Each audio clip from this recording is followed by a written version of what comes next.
merjo berniol ngawdere e naibiyen mako hawtade be kala kodidiraɓe mako ha communauté urbaine ngawdere fuu ɓe nasti pattule ngam waddugo sewaku yande alhamisa nyalomare nde gomnati suɓi ngam waddugo sewaku nder gure men nyalomare wiyetende jeudi ville propre ha nyalɗe caliɗe soyde laaɓe ndam waddi fitinaji ɗuɗɗi torroji ɓiɓɓe adama en nder pattule men soyde yaɓede hande wuro min majum be saltero warti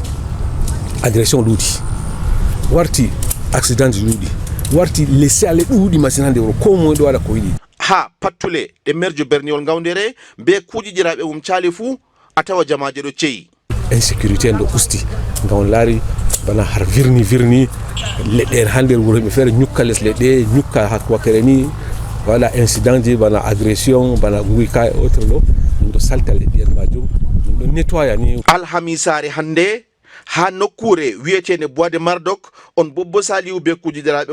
nangi jongore ngam majum derke en laañoɓe motoji ɗuɗɓe yaaliri ha nokkure nde ngam wallugo ɓe min de hoyankata on mi wari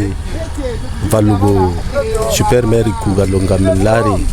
dika manda mako fuɗɗi o neɓay ngam huwugo ngam wuro mako e en tant que moto taximan mi tawi bo ɗum kugal boɗɗum on gattona en waɗay propriété nder wuro kam kono en jew yimɓe je warata wiyan wuro min be salite en min tawi bo ko super maire ɗo huwa ha nder wuro man wato kugal je min nari on ngam heɓa min valla mo nga heɓa sembe mako bo o mara sembe ha nder kugal mako kugal boɗɗum machine